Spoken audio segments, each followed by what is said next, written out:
शनि अपनी राशि बदलने वाले हैं और जब शनि अपनी राशि बदलते हैं तो बड़े बड़े बदलाव होते हैं। आपके मन में भी काफ़ी बदलाव होते हैं और जीवन में भी आपको काफ़ी चेंजेस देखने को मिलते हैं। साथ ही साथ इसमें आप स्ट्रगल भी देखते हैं और तरह तरह की चीज़ें होती हैं। हमारे पिछले 2 वीडियो में, जिसमें एक वीडियो में मैंने राशि से डिस्कस किया था, आपके मून साइन से डिस्कस किया था कि वो बदलाव, वो चेंजेस क्या हो सकते हैं, और एक वीडियो में जो कि अभी रिसेंटली हमने अपलोड किया, उसमें हमने आपकी लग्न कुंडली से डिस्कस किया था कि वो बदलाव, वो चेंजेस क्या हो सकते हैं। आप दोनों वीडियो में आप देखेंगे कि लोगों ने भर भर के रिलेट किया है कि यस, अभी से वो एहसास और अभी से वो फीलिंग, अभी से वो चेंजेस उनकी लाइफ में होने लग गए हैं। आज इस तीसरे वीडियो में, जो कि इसी सीरीज का अगला पार्ट है, हम रेमेडीज के बारे में बात करेंगे, उपाय के बारे में बात करेंगे और साथ ही साथ एक नए कॉन्सेप्ट को भी सीखेंगे कि जब कोई गोचर करने वाला प्लेनेट आपकी कुंडली में बैठे प्लेनेट के ऊपर से गुजरता है तो क्या होता है। अब शनि ट्रांजिट कर रहे हैं, हम सबकी कुंडली में किसी ना किसी हाउस में तो वो जाएंगे ही जाएंगे, और हो सकता है कि उस हाउस में पहले से आपकी जन्म कुंडली में कोई प्लेनेट बैठा हो, चंद्रमा, सूर्य, राहु, केतु या शनि खुद ही बैठे हों।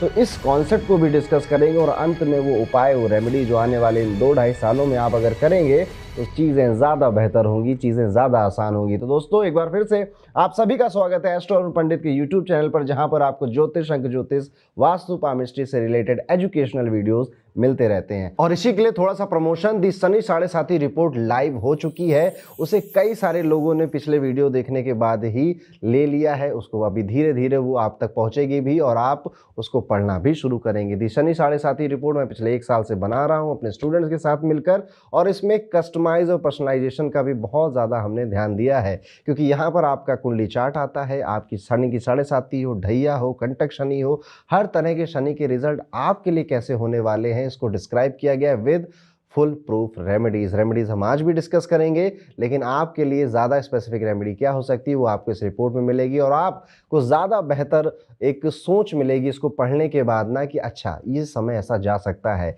यहाँ पर ये रिपोर्ट आपको हेल्प करती है अपने आने वाले 2 सालों के लिए। एक तो स्ट्रेंथ आपके मन में आ जाए, दूसरा किस तरह से आपको उसे प्लान करना चाहिए। तो जाइए अपनी बर्थ डिटेल्स फिल करिए और अभी मंगवाइए दी शनि 7.5 रिपोर्ट। डिस्क्रिप्शन में आपको लिंक मिल जाएगा। अपने वीडियो की शुरुआत करेंगे ज्योतिष के बिल्कुल बेसिक कॉन्सेप्ट से, यानी कि अगर आपको बिल्कुल भी अभी कुछ नहीं पता तो भी आप ये वीडियो देख सकते हैं।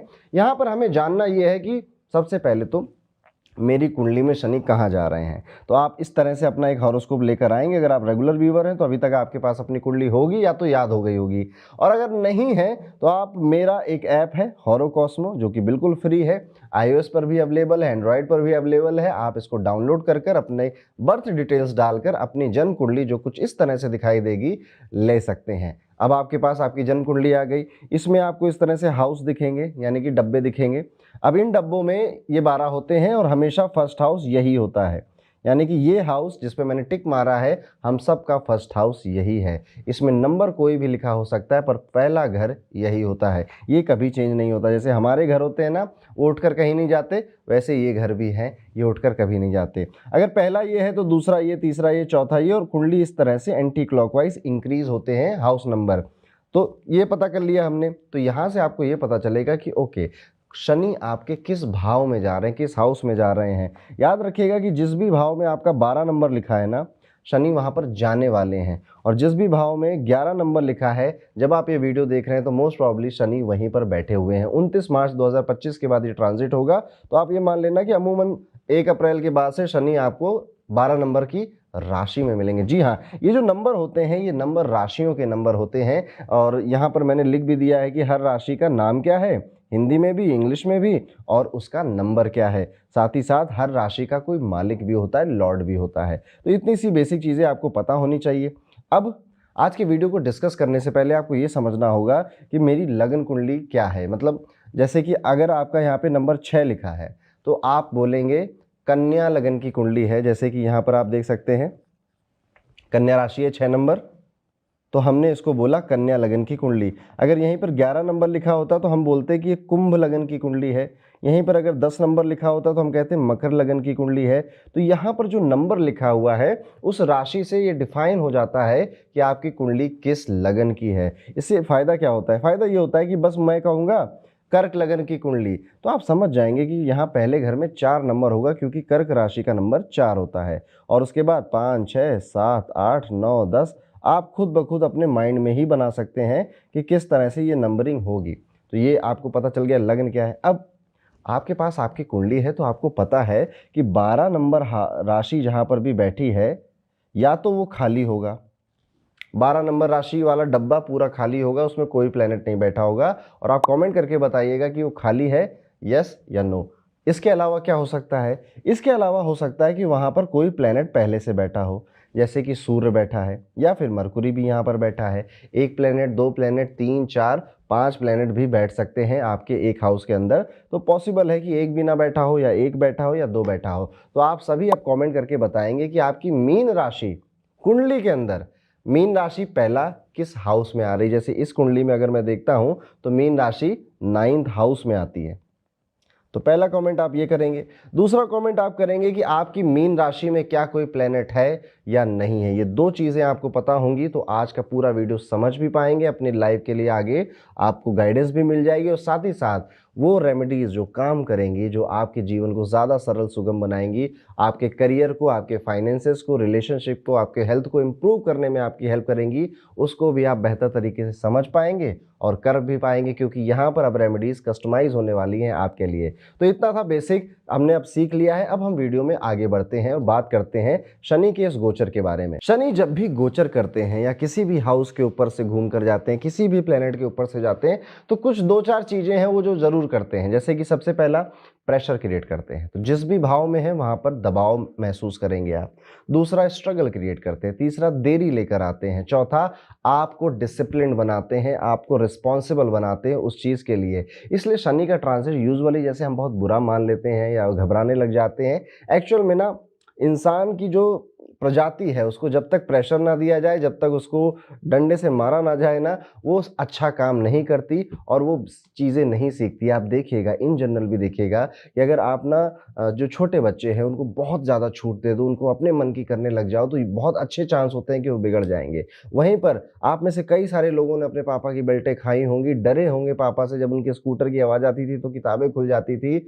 आप शायद बेहतर कर रहे हैं अपने जीवन में। यहाँ पे मैं मारने को, बच्चों के मारने को बिल्कुल भी प्रमोट नहीं कर रहा हूँ। मैं बस ये कह रहा हूँ कि कई लोग और मैक्सिमम लोग ऐसे होते हैं जो प्रेशर मिलने के बाद, दबाव मिलने के बाद, या फिर कोई सेटबैक या दर्द मिलने के बाद सुधरते हैं और ज़्यादा बेहतर काम करते हो। कहीं ना कहीं शनि भी इसी फिलॉसफी पे चलता है। वो पहले आपको तपाता है, आपको परेशान करता है, आपको स्ट्रगल में डालता है, ताकि आपका बेटर वर्जन, आपका न्यूअर वर्जन बाहर निकल कर चला आए। शनि की 7.5 से आप अपने घर में पूछिएगा कि कई लोग गुजरे, आप भी गुजरे, आपने बहुत कुछ सीखा होगा, आपने किसी चीज़ को लेकर डिसिप्लिन बनाया होगा, आपके पास से जो नेगेटिव लोग थे वो चले गए होंगे और आपको सेल्फ रिफ्लेक्शन या सेल्फ रियलाइजेशन हुआ होगा। तो शनि का गोचर हो, शनि की 7.5 हो, इवन शनि की दशा में भी आप देखेंगे कि आप ना इन सारी चीज़ों से गुजरते हैं और उसके बाद आप एक बेहतर इंसान बनकर बाहर निकलते हैं, जो अब ज़्यादा अच्छा सोच पाता है, ज़्यादा बेहतर काम कर पाता है। उसे सेट हो गई है प्रायोरिटी कि ज़िंदगी में मैंने कहाँ कहाँ टाइम वेस्ट किया, अब नहीं करना है। शनि यही सिखाना चाहते हैं आपको, और इसीलिए जब भी शनि किसी भी प्लेनेट के ऊपर जाएंगे, अच्छा हाँ, एक चीज़ यहाँ पर आपको और सीखनी पड़ेगी। जब भी मैं कहूँगा कि किसी भी प्लेनेट को, तो मैं इनको नेटल प्लेनेट के नाम से पुकारूंगा। फॉर एग्जाम्पल, अगर यहाँ पे आपकी कुंडली में सूर्य बैठे हैं, मरकुरी बैठे हैं, तो मैं कहूँगा कि नेटल सन, ये आपकी जन्म कुंडली का है। इसे हम नेटल शब्द से बोलते हैं, जो कि जन्म कुंडली में फिक्स है। वो आपके जीते जी कभी नहीं बदलने वाले, वो यहीं बैठे रहेंगे 9th हाउस में। फिर एक प्लेनेट होता है ट्रांजिटिंग, जो अभी भी सोलर सिस्टम में घूम रहा है। तो ट्रांजिटिंग प्लेनेट क्या करता है? ट्रांजिटिंग प्लेनेट ऐसे ऐसे घूमता रहता है, घूमता रहता है, घूमता रहता है, और फिर कभी ना कभी आकर इन नेटल प्लेनेट के ऊपर बैठ जाता है। तो हम इसको कहते हैं कि नेटल सन के ऊपर ट्रांजिटिंग सैटर्न बैठ गया है आकर, या नेटल मरकुरी के ऊपर ट्रांजिटिंग सैटर्न बैठ गया है आकर। इसमें एक वेरिएशन और भी हो सकता है, आप कंफ्यूज ना हो इसलिए मैं ऐसे सारे एग्जाम्पल दे दे रहा हूँ। हो सकता है कि शनि खुद यहाँ बैठे हों, हो सकता है कि यहाँ पे शनि के साथ वीनस भी बैठा हो। तो हम इसको क्या बोलेंगे? हम बोलेंगे कि नेटल सैटर्न के ऊपर, नेटल शनि के ऊपर ट्रांजिटिंग सैटर्न आने वाला है, नेटल वीनस के ऊपर ट्रांजिटिंग सैटर्न आने वाला है। तो ये एक छोटी सी टर्मिनोलॉजी है या ग्रामर है, जो कि आप समझेंगे तो वीडियो ज़्यादा बेहतर समझ में आएगा। अब एक एक कर समझते हैं कि जब नेटल प्लैनेट्स के ऊपर ट्रांजिटिंग शनि आकर बैठता है तो किस तरह के रिजल्ट मिलते हैं। अगर आपका कोई प्लैनेट नहीं है तो भी कोई बात नहीं है, आपके लिए मैंने पहला वीडियो बना दिया है जिसमें लग्न में जाने से क्या होता है उसको आप देख सकते हैं, लेकिन रेमेडीज के लिए आपको ये वीडियो अभी भी पूरा एंड तक जरूर देखना पड़ेगा। शुरुआत करते हैं, जब आपके नेटल चंद्रमा के के ऊपर सैटर्न आकर बैठ जाता है। नेटल चंद्रमा यानी कि चंद्रमा के ऊपर शनि आ गए तो सबसे पहला जो मिलेगा, चंद्रमा क्या है? चंद्रमा आपके इमोशंस हैं, आपके सोचने का तरीका है, आपके विचार हैं, आपके विचारों को खराब करेगा। आप अभी तक क्या सोचते थे उसको लेकर आपको आईना दिखाएगा। शनि का काम होता है आईना, देखो तुम ऐसे हो, ठीक है? रियलिटी चेक जिसे आप बोलते हो, ये देखो तुम क्या कर रहे थे अभी तक, किस तरह के विचार थे। तो अगर अभी तक आप भटकते थे ना कि चलो इधर चले गए, उधर चले गए, या फिर आपकी लाइफ में प्रायोरिटी सेट नहीं थी, ये आपको इतना प्रेशर डालेगा कि आपको ये रियलाइज़ हो जाएगा ना कि मुझे टाइम वेस्ट नहीं करना। आपके लाइफ में आपकी प्रायोरिटी सेट हो जाएगी। चंद्रमा आपकी मदर को भी रिप्रेजेंट करता है, तो जब नेटल चंद्रमा के ऊपर सैटर्न आता है तो आपकी मदर की तबीयत भी खराब हो जाती है, और यहाँ पर भी आपको रियलाइज़ करवाता है कि आपने अपनी मदर के लिए ध्यान नहीं दिया, उन्हें समय नहीं दिया, प्रायोरिटी में नहीं रखा। अब रख लो, अभी भी वक्त है। चंद्रमा यहाँ पर देखने को मिलता है कि आपका ना, मैं कहूँगा नींद भी है, स्लीप भी है। जब दिमाग शांत होता है तभी नींद आती है, तो आपकी स्लीप साइकिल को खराब करने में बहुत बड़ा हाथ यहाँ पर ट्रांजिटिंग सैटर्न का होना है। आप देर से सोने लग जाएंगे, या फिर आपको बिना वजह नींद ही नहीं आएगी। आपको लगेगा आ जानी चाहिए थी नींद, आपको नींद आएगी 8 बजे शाम को, फिर आप सो नहीं पाओगे, ऑफकोर्स कुछ ना कुछ कर रहे होगे। उसके बाद आपको सीधे रात के 3 या 4 बजे नींद आएगी। फिर बीच में आप दुनिया भर की चीज़ें सोचेंगे या फिर मूवीज़ वगैरह देखकर अपना समय काटेंगे। तो इस तरह की चीज़ें करता है जब नेटल मून के ऊपर सैटर्न आता है। लेकिन याद रखिएगा, इस समय के बाद, ये जो 2 ढाई साल का समय है ना, ये जब ये गुजर जाएगा ना, आपकी प्रायोरिटी सेट हो जाएंगी, आप सेल्फ रियलाइजेशन कर चुके होगे और आप एक बेहतर इंसान बनकर निकल चुके होगे। ये ब्लेसिंग आपको देकर जाएगा। देखिए, हर किसी की ज़िंदगी में वो वक्त आता है जब उसे लगता है कि अब मुझे बचपना छोड़कर अडल्टहुड में जाना ही जाना है, अब मुझे मैन बन जाना है। मेरा टीनेजर है ना वो, या फिर मेरा जो बचपना है वो छोड़ना ही पड़ेगा, क्योंकि अब ज़िम्मेदारियाँ आ गई हैं। तो जब मून के ऊपर सैटर्न ट्रांज़िट करता है तो आप ज़िम्मेदार महसूस करते हैं, रिस्पॉन्सिबल फ़ील करते हैं। तो ये कुछ महसूस करेंगे आप इस ट्रांज़िट के ऊपर। आगे बढ़ते हैं, बात करते हैं कि सूर्य है, नेटल सूर्य है और उसके ऊपर ट्रांजिटिंग सैटर्न आकर बैठ गया है। नेटल सन के ऊपर जब ट्रांजिटिंग सन आता है तो सबसे पहले तो आपका ना ईगो धराशायी होगा। आपको अगर किसी भी बात का घमंड था ना, आपको किसी भी बात का ईगो था कि आपके पास गाड़ी है, घर है, बंगला है, बड़ी अच्छी जॉब है, या बड़ा अच्छा आपके रिलेशनशिप है, अगर घमंड था, अगर घमंड नहीं था, आप उसके लिए ब्लेस्ड थे या ग्रेटिट्यूड शो कर रहे थे, तो चिंता की कोई बात नहीं है। लेकिन अगर घमंड था, ईगो था, इतना भी था, तो शनि उस ईगो को धराशायी कर देंगे, उसको गिरा देंगे और आपको हम्बल बनाएंगे, आपको विनम्र बनाएंगे। इसी के साथ सन के ऊपर जब नेटल सैटर्न ट्रांजिट करता है तो आपकी ना फाइट होती है, आपकी ईगो क्लैशेस होते हैं। किसके साथ? हायर अथॉरिटीज़ के साथ, अपने सीनियर्स के साथ, अपने बॉसेस के साथ। आप पाएंगे कि अब आपको उनकी बातें उतनी समझ में नहीं आ रही हैं और कहीं ना कहीं वो आपके ईगो पे ठेस भी पहुंचा रहे हैं। जब सूर्य के ऊपर शनि ट्रांजिट करता है तो इंसान अपना सोल पर्पस ढूंढने लग जाता है, क्योंकि सूर्य आत्मा को दर्शा रहा है और शनि प्रेशर डाल रहे हैं ताकि आप हीरा बन सकें। तो यहाँ पर आपको ये भी पता चलेगा इस पूरे 2 साल के टाइम पीरियड में कि एक्चुअल में आपकी लाइफ का पर्पस क्या है, एक्चुअल में आपको लाइफ में कहाँ जाना है। ये वही टाइम होता है ना जब लोगों की ये सेट हो जाता है कि मुझे कौन सा काम करना है, मुझे किस क्षेत्र में आगे बढ़ना है, मुझे किस करियर में आगे बढ़ना है, ये भी डिसाइड हो जाता है। लेकिन याद रखिएगा, सन के ऊपर जब सैटर्न आता है तो प्रमोशन भी देकर जाता है। सन के ऊपर सैटर्न आता है तो आपको हायर पोजीशन पर भी बैठाल कर जाता है, क्योंकि पहले वो आपको जज कर लेता है, पहले आपको हर तरह की सिचुएशन में डाल देता है और फिर आप निखर जाते हो तो फिर कहता है अभी इतना किया है तो ये लो मेरा रिवॉर्ड भी बहुत बढ़िया देता है, बड़ा रिवॉर्ड देता है। इसके आगे चलते हैं, बात करते हैं कि अगर शुक्र के ऊपर आपका शनि का गोचर हो रहा है, शुक्र के ऊपर जब शनि का गोचर होता है तो पैसे कमाने के बहुत सारी अपॉर्चुनिटीज़ मिलती हैं, धन कमाने के बहुत सारी अपॉर्चुनिटीज़ मिलती हैं। लेकिन इसमें बस आपको एक माइंडसेट अपना चेंज करना है। यहाँ पे आप धन अच्छा कमाएंगे, पैसा अच्छा कमाएंगे, लेकिन वहीं पर आपकी हैबिट भी हो जाएगी कि उसको अनाप शनाप या फिर शोबाजी में खर्च करने की, या फिर बहुत ज़्यादा माया में, लग्जरी में लिप्त हो जाने की कि अच्छा आ गया है, थोड़ा पैसा ज़्यादा आया कि चलो अब बढ़िया बड़ी गाड़ी ले लेते हैं, चलो बढ़िया एक लेविश वेकेशन पे चले जाते हैं। इस तरह से आपका मन करेगा। तो सैटर्न यहाँ पर आपको चाहता है कि आप पैसे कमाएं, अपॉर्चुनिटी भी देगा, पर वो चाहेगा कि आप वेल्थ को अकुमुलेट भी करें, या फिर आप एसेट्स परचेज करें, प्रॉपर्टी वगैरह लें, या फिर आप गोल्ड वगैरह लें, जिससे कि आपका धन बचा रहे। तो यहाँ पर अगर आप पहले से ये सोचते थे कि नहीं मैं तो उड़ाऊंगा, मैं तो नहीं बचाऊंगा, तो गलत होगा। शायद फिर वो सैटर्न आपका मनी बचने ना दे, लेकिन अगर आप यहाँ पे सेविंग्स करते हैं तो बेहतर आपके लिए समय जाने वाला है। स्पाउस के करियर के लिए और स्पाउस की हेल्थ के लिए टाइम उतना अच्छा नहीं होता है। इवन फॉर मैरिड लाइफ ये टाइम उतना अच्छा नहीं होता है, क्योंकि शनि दुख के देवता है, एक बूढ़े सा प्लेनेट है, और वीनस यहाँ पे रोमांस है, लव है। जब ये दोनों का कंजंक्शन बनता है तो कहीं ना कहीं मैरिटल लाइफ में लड़ाई झगड़े थोड़े से बढ़ने लग जाते हैं। ये प्रॉब्लम आप फेस कर सकते हो। लेकिन मनी के फ्रंट पे this is a good time period, career के फ्रंट पे this is a good time period, rise करोगे आप यहाँ पर। अब आगे बढ़ते हैं, बात करते हैं कि अगर आपके नेटल मरकुरी के ऊपर ट्रांजिटिंग सैटर्न आकर बैठ जाता है तो क्या होता है। सबसे पहले तो सिबलिंग के प्रति आपको रिस्पॉन्सिबल बनाता है। आपको ऐसा एहसास होता है कि मुझे अपने सिबलिंग के लिए भी कुछ ना कुछ ज़रूर करना चाहिए, उनकी कुछ ना कुछ हेल्प करनी चाहिए। उनकी लाइफ में कोई ना कोई एक ऐसा इशू या प्रॉब्लम क्रिएट होगी जिनमें वो आपकी शायद हेल्प मांगने भी आए, और आपको उनकी हेल्प करनी भी पड़ेगी यहाँ पर। इस टाइम पीरियड में आपकी ज़िंदगी का ऑडिट होता है, मरकुरी ऑडिट को दर्शाता है। तो क्या होता है कि अगर आप किसी भी प्रोफेशन में हो, लेट्स सपोज आप बिजनेस कर रहे हैं, तो इस टाइम पीरियड में आपके बिजनेस का ऑडिट हो जाएगा। कोई higher authority, income tax, ED, अगर आप उस तरह के बिजनेस में है तो उनकी रेड भी पड़ सकती है और ऑडिट रिपोर्ट बननी तैयार हो जाएगी। तो और कुछ गलत किया था तो पकड़े भी जाएंगे, नहीं किया था तो रिलैक्स रहिए। वहीं पर अगर आप जॉब करते हैं तो आपके प्रोफाइल की ट्रैकिंग करने शुरू हो जाएगी कि आप कितना काम करते हैं, कितने एफिशिएंट हैं, कितने आप समय दे रहे हैं। ये सारी चीज़ों का ऑडिट आपका होने लग जाता है, और जिस वजह से जो लोग भी यहाँ पे काम चोरी करते हैं वो पकड़े जाते हैं, और उनको जॉब से फायर करना, निकाल देना, ये सारी एक्टिविटी होने लग जाती है। तो यहाँ पे क्या करना है, ये ट्रांज़िट अभी हुआ नहीं है, अभी आपके पास काफ़ी समय भी है, और आपको बस यहाँ पर ध्यान रखना है कि ठीक है, ये चैलेंज आ रहा है ना, मैं इसको इम्प्रूव करूँगा, मैं इसको ठीक करूँगा। हमें बेहतर ही तो बनना है ज़िंदगी में, और यही तो शनि सिखाना चाहता है, डिसिप्लिन सिखाना चाहता है कि आप और ज़्यादा बेहतर क्वालिटी से काम कर सकते हो, ये भी सिखाना चाहता है। इसके बाद आपकी जो ज़ुबान होती है ना, मरकुरी के ऊपर जब शनि आता है तो ज़ुबान बड़ी कड़वी हो जाती है, या फिर आप गलती से कुछ बोल देते हो और जिस वजह से नुकसान हो जाता है।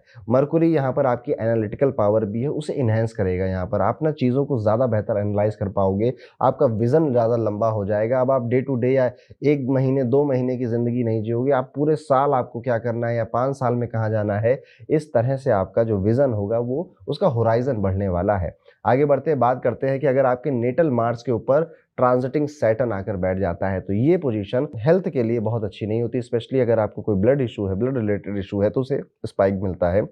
बीपी का प्रॉब्लम यहाँ पर होने लग जाता है आपको। इसके अलावा यहाँ पर आप ये भी देखेंगे कि मंगल ना तेजी से आगे बढ़ना चाहता है, मंगल स्पीड में काम करना चाहता है, और सैटर्न स्लो मूविंग प्लेनेट है, वो धीरे धीरे चलना चाहता है। और सैटर्न बिलीव करता है कि एकदम से नहीं जाना है, लंबा जाना है, जबकि मार्स कहता है कि इम्पल्स ऑफ पावर है, तुरंत ये काम कर दो। तो इन दोनों की एनर्जी कहीं ना कहीं कॉन्ट्राडिक्ट करती है, जिस वजह से एक तो हेल्थ इशू आप फेस करेंगे, दूसरा अपने काम में भी आप ये फेस करेंगे कि जो काम आप ना, जिसमें आपने जान जो किया, जो आप चाह रहे थे बड़ी जल्दी हो जाए, अब वो धीरे हो रहा है। सैटर्न यहाँ पर आपको पेशेंस सिखाने आए हैं, एक्सपीरियंस गेन करवाने आए हैं, डिफिकल्ट सिचुएशन को कैसे हैंडल किया जाता है वो सिखाने आए हैं। आपको ऐसी ऐसी सिचुएशंस में डालेंगे जहाँ पर आपकी जितनी भी स्किल सेट है वो तबीयत से यूज़ हो जाएगी।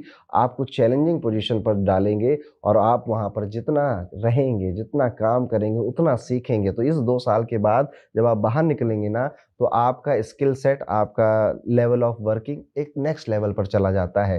लेकिन याद रखें, गाड़ी से चोट लगना, तेज़ गाड़ी मत चलाइएगा, ये सारी संभावनाएँ यहाँ पे बनी हुई होती हैं। थोड़ा-सा अपमान भी कराता है, बेइज़्ज़ती भी कराता है, क्योंकि आप इम्पल्स में ना ऐसी चीज़ें बोल डालते हैं सामने वाले को जो बोलनी ज़रूरी नहीं थी, और फिर सामने से आपके बारे में लोग बोलना शुरू कर देते हैं। तो थोड़ी बेइज़्ज़ती भी कराता है मंगल के ऊपर जब शनि का गोचर होता है। अब वीडियो में आगे बढ़ते हैं और बात करते हैं कि अगर आपके नेटल जुपिटर के ऊपर सैटर्न का ट्रांजिट हो जाता है, गुरुदेव के ऊपर जब शनि देव आते हैं, इस टाइम पे ज़्यादा परेशानी नहीं होती है, क्योंकि जब गुरु बचाए तो कौन गिराए, और ये शनि राहु केतु गुरु के सामने थोड़े से नतमस्तक ही रहते हैं। तो क्या होता है कि इस टाइम पीरियड में आप पढ़ने लग जाते हो, आप सीखने लग जाते हो, आपको नए कोर्सेज, स्पेशली ज्योतिष या अकल्ट साइंस में बड़ा दिलचस्पी आने लग जाता है, या फिर आप किसी भी प्रोफेशन में हो, आप वो सीखने लग जाते हैं। लेकिन फादर के लिए, फादर की हेल्थ और उनके करियर के लिए बहुत बेहतर समय ये नहीं होता है, चैलेंजेस आने लग जाते हैं। ये वही टाइम पीरियड है जब आपकी जो रिलीजियस बिलीव्स है, ये उनको चैलेंज करता है सैटर्न, कि आप ना कितने रिलीजियस हो, या फिर आप अपने रिलीजन के बारे में ज़्यादा पढ़ने लग जाते हो, ज़्यादा सीखने लग जाते हो कि ओके, तो महाभारत में क्या हुआ था, रामायण में क्या हुआ था, उसका क्या मतलब था। कहीं ना कहीं से आपको ना पास ना बुक्स आने लग जाती हैं, या आपकी दिलचस्पी बढ़ने लगती, पॉडकास्ट वगैरह देखने लग जाते हो, और आप अपने रिलीजियस परस्यूट को और ज़्यादा सीरियसनेस से अप्रोच भी करने लग जाते हैं। आप देखेंगे कि अगर आपके नेटल जुपिटर के ऊपर सैटर्न आ रहा है तो आपके मन में फीलिंग आने लग जाती है कि यार इस साल ना कामाख्या मंदिर जाएंगे, बंगलामुखी माता के मंदिर के जाएंगे, 12 ज्योतिर्लिंग भी दर्शन करेंगे। तो कहीं ना कहीं आपको धर्म में, ईश्वर में बहुत ज़्यादा यकीन और विश्वास होने लग जाता है। तो ये समय अच्छा समय जाता है जब जुपिटर के ऊपर शनि आते हैं।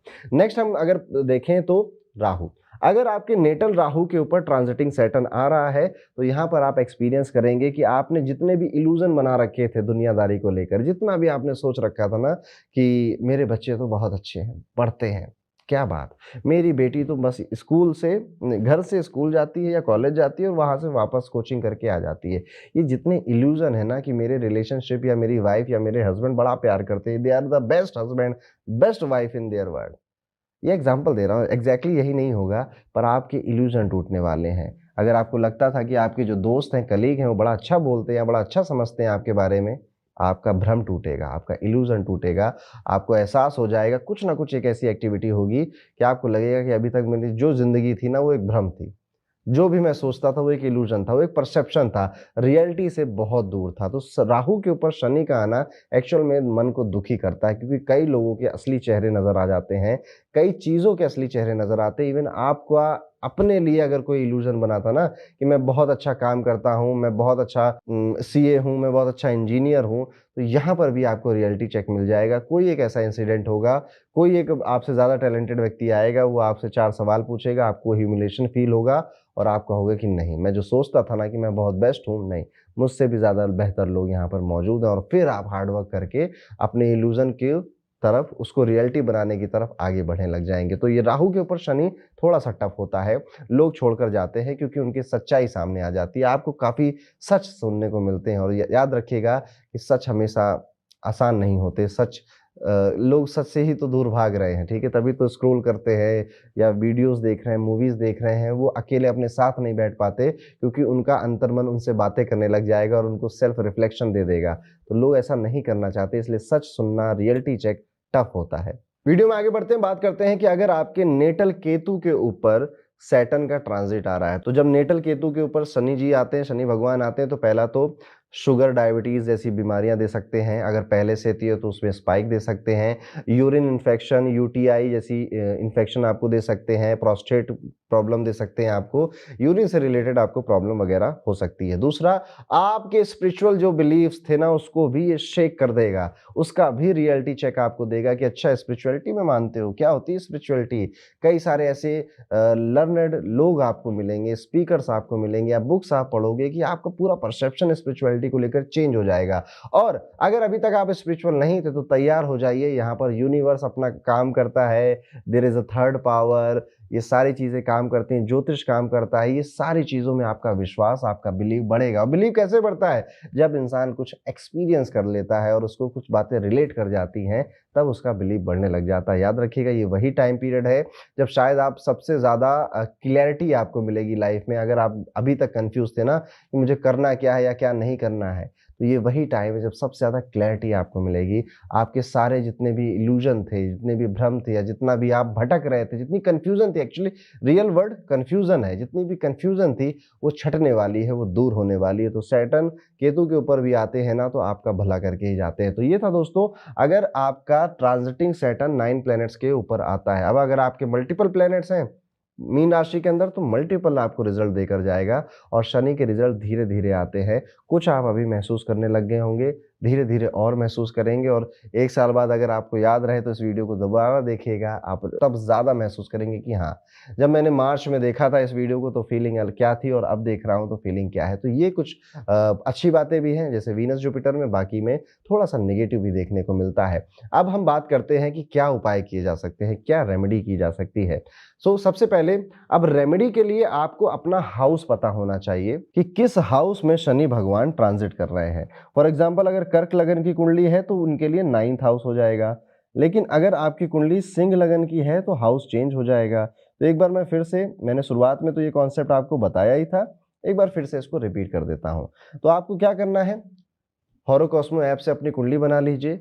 यहाँ पर क्या नंबर लिखा है उसको देखिए, और फिर 12 नंबर कहाँ लिखा है, 12 नंबर यानी मीन राशि का नंबर कहाँ लिखा है उसके बाद ये फर्स्ट हाउस होता है, यहाँ पे आप इवन यहाँ से पता कर सकते हैं कि कौन सा हाउस है, ठीक है। तो हमें बस ये जानना है कि आपकी मीन राशि किस हाउस में है, उसी हाउस में शनि भगवान जा रहे हैं। अब रेमेडी सुनिए, पहले कुछ कॉमन रेमेडी जो आप सब कर सकते हैं और आप सबको करनी भी चाहिए। देखिए, आमतौर पे हम ये मानते हैं कि भगवान शनि से हनुमान जी की अगर आप भक्ति करते हो, हनुमान चालीसा पढ़ते हो, तो शनि का जितना भी परेशानी होता है वो ठीक हो जाता है। आप बिल्कुल सही सोचते हैं। जब भी आप हनुमान चालीसा पढ़ते हैं, सुंदरकांड पढ़ते हैं, तो आपको करेज मिलता है, आपको साहस मिलता है कि आने दो, क्या आता है, मैं सब झेल जाऊँगा, मैं सब बेहतर तरीके से लड़ जाऊँगा। हनुमान जी का भी तो यही एटीट्यूड है, वो करेज है, वो साहस के प्रतीक हैं, तो आपको साहस मिलता है। लेकिन इसके अलावा मैं आपसे कहना चाहूँगा कि आप विष्णु सहस्त्रनाम ज़रूर पढ़ना शुरू करें। लंबा-सा है, थोड़ा-सा कठिन भी लग सकता है, तो शुरुआती दिनों में यूट्यूब पे इसको सुनना शुरू करें, उसके बाद धीरे-धीरे इसको चैंट करना स्टार्ट करें। विष्णु सहस्त्रनाम आने वाली चैलेंजेस को, प्रॉब्लम्स को कम करता है, पैसिफ़ाई करता है, पूरी तरह से नहीं गायब करेगा, पर बहुत हद तक कम कर देगा। वो डायलॉग नहीं है ना, मौत को छू के टक से वापस आ गए, ऐसी सिचुएशन आपके लिए क्रिएट करता है अगर आप डेली विष्णु सहस्त्रनाम सुनें या पढ़ लें। हनुमान चालीसा से आपको साहस मिलेगा, प्रॉब्लम अभी भी आपके पास आएगी, पर आपको उसको लड़ने का ताकत मिल जाएगा। लेकिन विष्णु सहस्त्रनाम से वो प्रॉब्लम ही छोटी हो जाएगी। तो ये एक रेमेडी, शनि की साढ़े साती हो, ढैया हो, या फिर शनि का गोचर आपको लग रहा है कि मुझे परेशान करने वाला है, तब आप कर सकते हैं। दूसरा उपाय इसका होता है कि आप किसी भी तरह से 7 मुखी या 14 मुखी रुद्राक्ष ज़रूर धारण करें, और उसके बाद 7 मुखी या 14 मुखी रुद्राक्ष को पहनने से क्या होगा, आपका जो फ़ियर है ना, जो आपको डर लगता है, आपको घबराहट होती है कि यार अभी तो सब ठीक चल रहा है, कल चलेगा या नहीं चलेगा, ये फ़ियर ख़त्म हो जाता है, ये डर आपके मन से ख़त्म हो जाता है, आप ज़्यादा रिलैक्स होते हो, ज़्यादा क्लियर होते हो। तो ये 2 रेमेडी हो गई जो कि आप करेंगे। तीसरी रेमेडी जो कॉमन है, जो हर कोई कर सकता है, आपके घर के सेंटर में खड़े हो जाइए, वेस्ट का ज़ोन देखिए, वेस्ट की डायरेक्शन देखिए, वहाँ पे गंदगी, डस्टबिन, जूते चप्पल या किसी भी तरह से कोई वास्तु दोष मतलब लीकिंग टैप है, पपड़ी जमी हुई है, बहुत ज़्यादा कबाड़ आपने भर रखा है, अगर ऐसा कुछ भी है तो वहाँ से उसे हटा दीजिए। इवन अब कुछ चीज़ें आप नहीं हटा पाएँगे, जैसे किचन या टॉयलेट है तो नहीं हटा पाएँगे। तो अगर आपका किचन आता है तो सेलेनाइट का आप यहाँ पर एक टावर रख सकते हैं, और अगर आपका वॉशरूम आता है तो यहाँ पर आप ब्लैक टर्मलिन के 3 टावर रख दीजिए। ये इसकी वास्तु की रेमेडी हो जाएगी। तो ये 3 रेमेडी आपने अगर कर ली, अब हम हाउस बाय हाउस चलते हैं। तो अगर आपके फर्स्ट हाउस में शनि का गोचर हो रहा है तो आप मोटिवेशनल स्पीकर को सुनना शुरू करिए। आप जिनको भी आप गुरु मानते हैं, आध्यात्मिक गुरु मानते हैं जिनको आप, इनकी बातें सुनना, प्रवचन, सत्संग सुनना शुरू करिए, क्योंकि पहले हाउस में शनि आपको परेशान करेगा मन के लेवल पे। लेकिन जब हम सत्संग सुनते हैं, हम अच्छी बातें सुनते हैं, हमें साहस मिलता है और हमारे विचार दूषित नहीं होते, विचार गंदे नहीं होते, तो ये रेमेडी आप करेंगे। दूसरे हाउस में अगर शनि का गोचर आ रहा है तो किसी भी तरह से खाना बाँटना है आपको, या तो ओल्ड एज होम में बाँटेंगे आप, या फिर आप लेबर जो होते हैं, जो मेहनत करते हैं, मज़दूर जिन्हें आप कहते हैं, उनको आप कुछ खाना-पीना खिलाएँगे। कब-कब करना है तो देखिए, हर तीसरे महीने आप कर लें, काफ़ी है। अगर यही चीज़ आपके तीसरे घर में हो रही है, थर्ड हाउस में सैटर्न का ट्रांज़िट हो रहा है, तो किसी भी व्यक्ति के डॉक्यूमेंटेशन में आप उसकी हेल्प कर दीजिए, आधार कार्ड बनवाने में, पैन कार्ड बनवाने में, या फिर अपने सिबलिंग के कोई प्रॉब्लम हो तो उसकी किसी तरह से आप हेल्प कर सकते हैं। आप देखिएगा ऐसी अपॉर्च्युनिटी भी क्रिएट होती है जब ये चीज़ें होती हैं,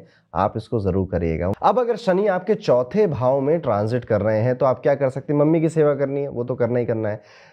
आप पानी बँटवा सकते हैं, ठंडा पानी पिला सकते हैं। जैसे चौराहे पर आपने कोई स्टॉल लगवा दिया और आपने अपने धन खर्च कर दिया, लोग ठंडा पानी गर्मियों में पी रहे हैं, मंदिर में पानी बँटवा सकते हैं, पानी पी रहे हैं आप, ये कर सकते हैं। इसके अलावा आप किसी भी तरह से कोई रिलीजियस प्लेस का कंस्ट्रक्शन हो रहा है, जैसे टेम्पल है, गुरुद्वारा है, या पब्लिक प्लेस का जहाँ पर लोग आराम कर सकते हैं, पार्क वगैरह, इसमें अगर आप डोनेट कर सकें, अपना थोड़ा-सा धन लगा सकें, तो ये भी आपके लिए एक अच्छी रेमेडी हो जाती है। अगर 5वें घर में आपके शनि ट्रांज़िट कर रहे हैं तो आप किसी ऑर्फन चाइल्ड की एजुकेशन में हेल्प करिए, उनको पढ़ा दीजिए। आपके घर में मेड आती हैं, उनके बच्चों को भी पढ़ाने में हेल्प कर दीजिए, स्टेशनरी दे दीजिए, स्कूल यूनिफ़ॉर्म दे दीजिए, अच्छे स्कूल में एडमिशन करवा दीजिए, समथिंग कुछ इस तरह की चीज़ें कर दीजिए, आपके लिए बेहतर रहेगा। वहीं पर अगर शनि का ट्रांज़िट छठे घर में हो रहा है आपकी कुंडली के अकॉर्डिंग, यानी कि मीन राशि छठे घर में है, तो आप दवाइयों का दान करिए। चले जाइए सरकारी अस्पताल में, कई सारे मजबूर लोग आपको मिलेंगे और आपके पास जितनी क्षमता हो, आप उतना वहाँ पर दवाइयों का दान कर सकते हैं। आप किसी अंधों के अस्पताल में जा सकते हैं,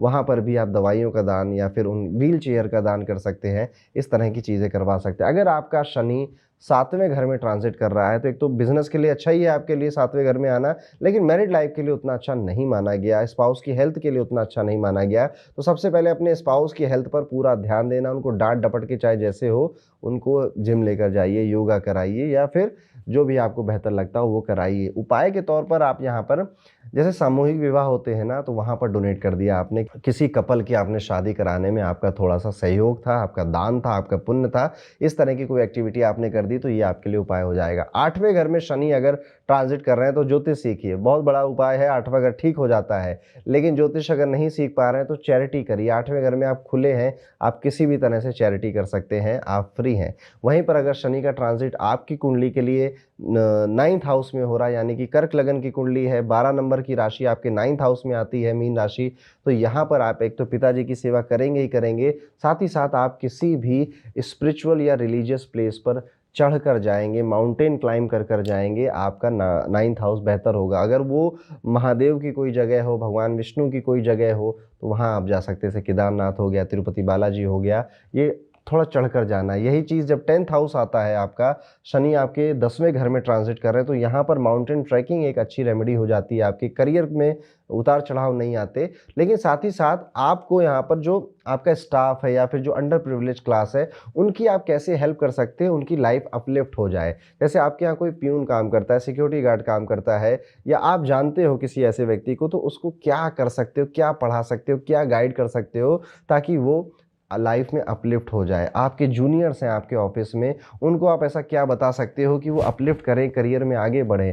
तो 10th हाउस की रेमेडी यही होती है, माउंटेन ट्रैकिंग, और या फिर जो लोअर क्लास के लोग हैं उनको ऊपर उठाने में आप क्या कर सकते हैं। वहीं पर अगर आपके शनि आपके लिए 11वें हाउस में ट्रांजिट करने वाले हैं, 11वां हाउस कम्युनिटी का होता है, सोशल वर्क का होता है, तो आप किसी ना किसी तरह से अपने आप को एक एनजीओ के साथ एसोसिएट करिए, जो कि अंडर प्रिविलेज क्लास को फूड बांटती है, कपड़े बांटती है, किसी भी तरह से उनकी हेल्प करती है सोशल वर्क में, या पेड़ ही क्यों ना लगाती हो, किसी ना किसी तरह से आप इस तरह के जो काम है अकेले भी कर सकते हैं, लोगों के साथ मिलकर भी कर सकते हैं, एनजीओ के साथ मिलकर भी कर सकते हैं। वहीं पर अगर आपके शनि 12वें घर में आपके लिए ट्रांजिट कर रहे हैं, तो सबसे अच्छी रेमेडी यहां पर होती है कि किसी भी स्पिरिचुअल प्लेस पर या हॉस्पिटल पर आप जितना कर सके उतना आपको डोनेशन करना चाहिए, चैरिटी करनी चाहिए, जिससे शनि के जो मेलेफिक रिजल्ट है वो खत्म हो जाते हैं। तो ये था आपका सैटर्न किस हाउस में गोचर कर जाने वाला है, यानी कि किस हाउस में मीन राशि है, और आप क्या रेमेडी कर सकते हैं। और यहीं पर हमारा ये वीडियो खत्म होता है। लेकिन अगर आप बहुत ज्यादा स्पेसिफिकली जानना चाहते हैं कि आपके साथ क्या होगा